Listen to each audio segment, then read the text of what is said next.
Cadi dwi ac mi nes i astudio Cymraeg lefel A.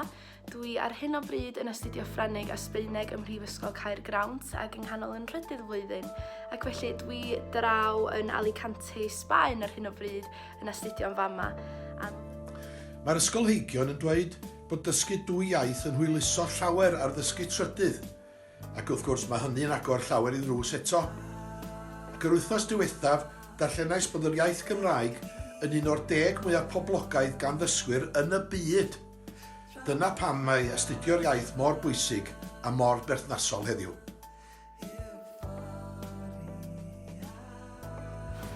Yn Ysgol Dyffryn Conwy, y ges i hefyd yr arfa i greu gyrfa i mi.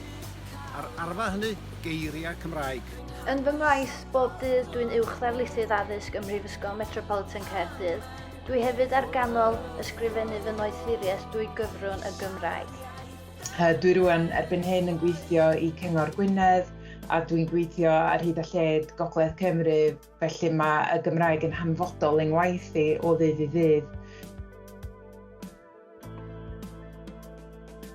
Wrth edrych yn ôl, dwi'n sicr y falch mod i wedi dewis y Gymraeg fel un ym pynciau lefel A. Pan ma'n ni'n gwneud y newisiadau, do'n i ddim yn gwbl sicr pa drywydd gyrfa byddwn ni'n mynd ar ei ôl. Felly o dewis y Gymraeg fel un o'r pynciau mewn ffordd yn ffordd o gadw'r drws yn agorad ar gyfer unrhyw yrfa yn y dyfodol.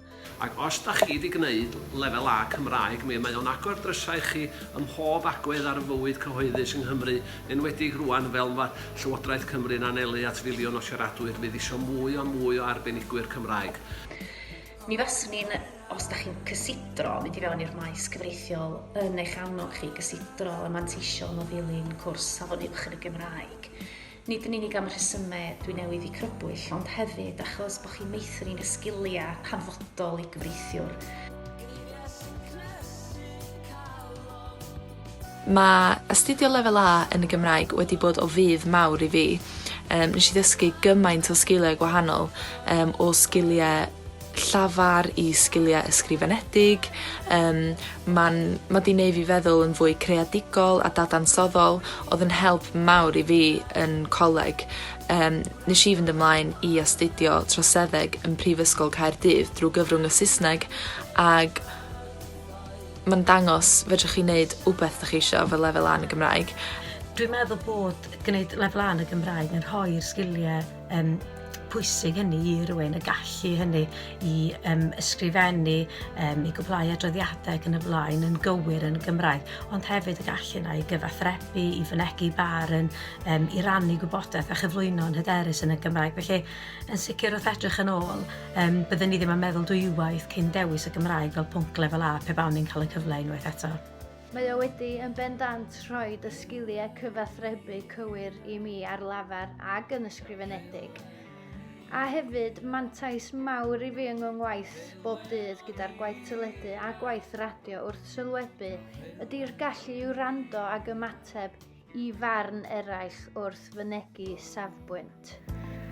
Ac dwi'n meddwl bod o wedi bod yn hanfodol iddo fi allu cyfarthrebu yn Gymraeg hefyd yn y swydd. A mae'r gallu siarad a ysgrifennu yn Gymraeg yn hollol bwysig yn ngwaith i. Y gallu ei gyflwyno syniadau yn y llafar ac yn ysgrifenedig mewn ffordd gryno a ddeallus, ond hefyd y gallu ddadansoddi pethau ac i gyflwyno syniadau mewn ffordd cyfreadigol a bachog. A rwan dwi yn sylwebydd ar sgorio, dyna lle dwi heno. Yma yn Cefn, gêm rhwng Cefn ac Caernarfon heno, byddai'n sylwebu o'r hwnnw. Mae rhaid i fi fod yn gywir, mae rhaid i ngirfa i fod yn gywir, a mae lot o be ges i yn wersi Cymraeg yn Ysgol Dyffryn Conwy wedi helpu hefo hynny, pethau fel dyfarnwr cynorthwyol, cam sefyll, cwrt cosbi ac yn y blaen ac yn y blaen.